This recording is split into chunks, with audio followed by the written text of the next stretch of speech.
ajaa'ibaati. Seenaa dhugaa namni taateen kun irratti ta'ee dubbatee jechuudha. Qabadhee kanan isiniif dhiyaadhe. Waggaa 7 biyya Saawudii keessa jiraadhe. Hojjechuu mana namaa ta'ee hojjetaa ture. Hiriyyaan qabaa, hiriyyaa kiyya sanatti maallaqa ergaa ture. Baajaajii bitee mana ijaaree naan jechaa ture. Guyyaan galu garuu algaa irra buduyyuu hin qabu lafa rafaa. Nagaan isiniif haa ta'u. Akkam jirtu hordoftoota kiyyaa biyya alaaf biyya keessaarra kan jirtan hundi keessan nagaa keessanii ani nagaa kootii galata waaqayyoo isinillee baga nagaa keessan taatan isiniin jechuun jaaladha.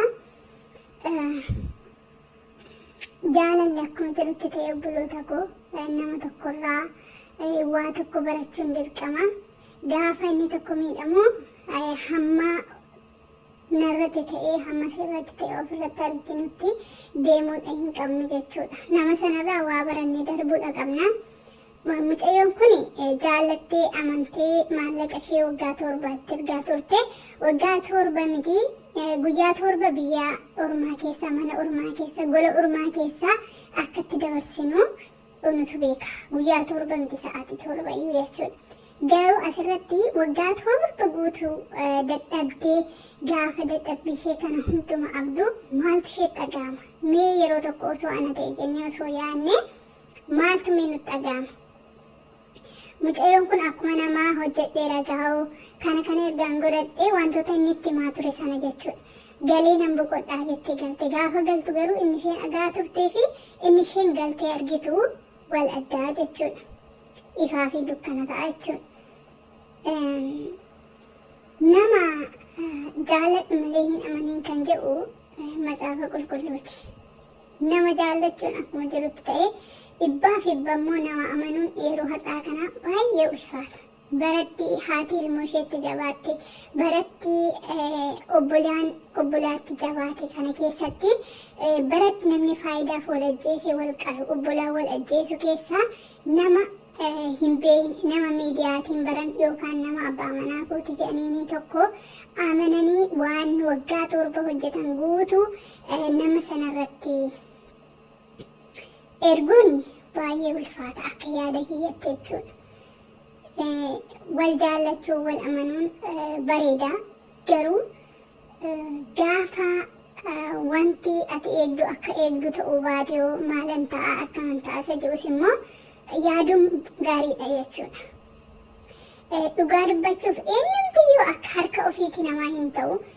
Obboleessas haa ta'u, haadha abbaa, hiriyyaa abbaa manaa hundumtiyyuu namni otoo kan keetii kan ati hojjettee ergitu kana hin balleessiini dhibbaa fi dhibbaa hojiitti naaf hiika jettee yaaddu hin jiru. Haa ta'uuti garuu wanti kamiyyuu otoo namaa danda'amee murtoo akkasii otoo qabaatamee jireenyi isaa dabalaa deemu akkuma barbaadeyyuu haa ta'u. Namni tokko si harkaa fixee harka duwwaa keetti hafuurra waan qabdu sana ol kaawwattee yoo nama sanaa wal abdallee waan qabdutti hafuun bareeda. Isheen tarii carraa ishii ta'ee hiriyyaan kee tokko online irraa nama bartee nama jaallattee bultii wal faana walitti dhufanii bultii isaanii qajeelee jireenya qajeelaa jireenya bareedaa jiraatteetti ta'uu danda'a. Keessumaa namoota kan goyyomsaa jiru wantoota miidiyaa irratti arganidha jechuudha. Inni mana keessatti jiraatan akka biraati. Kan miidiyaa irratti baasanii agarsiisan immoo waa biraati. Gaafa namni miidiyaa irratti uffata wal fakkaatu ba'ee uffatee jireenya wal qixxaatee fiituu abaluu arabaa galtee abaluu biyya akkasiitii galtee mucaa akkasitti heerumteetu akkasitti bareedanii uffataniitu adeemu jechuun kun dogoggora. Inni miidiyaa irratti as baasee wal dhungatu mana keessatti wal ifata ta'uu danda'a. Inni miidiyaa irratti as baasee uffata wal fakkaatu uffatu mana keessatti immoo yaadni isaa wal faallaa ta'uu danda'a. Garuu nuyi kan nu goyyomsu isa kamii isa alaan arginu kana jechuudha. Wanti alaan mul'atuu fi wanti keessa jiraatan immoo iddootti sirrii wal fakkaatus ni jiraata. Iddoo baay'eetti garuu faallaa isa argaman sanaa jiraatu. Kanaafi akka abaluun sirbaanii boqoo nama jallisaa jedhu maatiin keenya gaafa mammaa kan.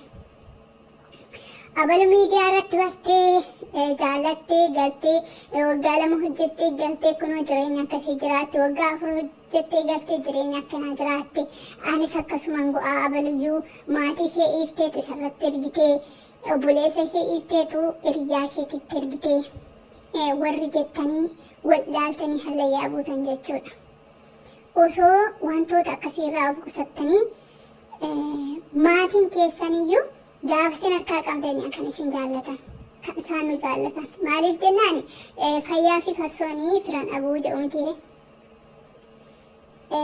Yoo ati fayyaa hin qabne eenyumtiyyuu isin jaallatu. Mana ormaa keessaa kanatu hojjechuu dandeessu gaafa fayyaa qabdudha. Madaamiin kun na jaallatti ani jireenya akkas naa ta'een jira akkasitti uffata akkasii naa bitti ijoollee isheerraan addanan laaltu ijoolleen ishee gaafa dhukkubsatanii mana yaalaa mataan xiqqoo hukumnaa yookaan qaama xiqqoo gumnaan jechuudha mana yaalaa qabattee deemti. Ati immoo too dhukkubsattee dhukkuba cimaa dhukkubsattee algaarra ciisaa jiraattee Panadolii fudhadhuu ka'iitii hojii kana hojjedhu siin jetti. Yoo ati dadhabde gara biiroo irraa si fuuteetti si deebiste yookaan immoo gara biyya keetiitti si deebiste kabiraa kan fayyaa qabdu kan hojjechuu dandeessu fidatti kan fayyaa guutuu qabdu jechuudha. Hamma fayyaa qabnutti hamma humna qabnutti ofirratti qoosuurraa osoo of yaadannee of ilaallee hojii keenya waan hojjennu waan karoorfannee biyyaa baanee osoo hojjetannee bareeda ta'ee yaadaan akka kiyyatti. Mee nama amanuurraa maatii isaa ta'uu hiriyyaa isaa ta'uu abbaa ta'uu haadhaaf abbaa obboleessa obboleettii haa ta'uu abbaa manaa ta'uu nama kamirraayyuu nama amanuurraa hanga tokko yoo dhibba of qusachuu dadhabdanillee hanga tokko otoo of qusattanii bareeda. Nama baay'ee maatiitu miidhe yeroo baay'ee kan irraa haasa'amutu kan hiriyyaatii kan abbaa manaati malee kan obbolaan biyya ormaa keessatti hambisan meeqaaf meeqatu jira. Kanii haatiif abbaan ilmoo isaanii biyya ormaa keessatti hambisan meeqaaf meeqatu jira. Kana gaafa ilaallu immoo nama tokko yeroo baay'ee nuti abalu deemtee abalu laallee deemna isheen kana goote akkas taana jenna malee abalummoo mucayyoon ollaa kiyyaa akkamitti miidhamte eenyuun miidhamte obboleessa ishee moo obboleetti isheen haadha ishee moo abbaa ishee moo hiriyyaa ishee jennee waan akkasii yaaduurraa xiqqoo dadhabbii qabna. Garuu waan akkasii yaaduun dirqama jechuudha. Dirqama yaaduuti qabna. Namni tokko gaafa miidhamee gaafa hojjetee waggaa 2-3 hojjetee gaafa maatii isaatti deebi'ee galuu gaafa namni sun miidhamaa ta'u obboleettiinis deebitee deemtee obboleettii biroon tokko yookaan namni biraan naannoo isaaniitti deebi'ee biyya biraa deemee akkuma sana miidhamuu qabu.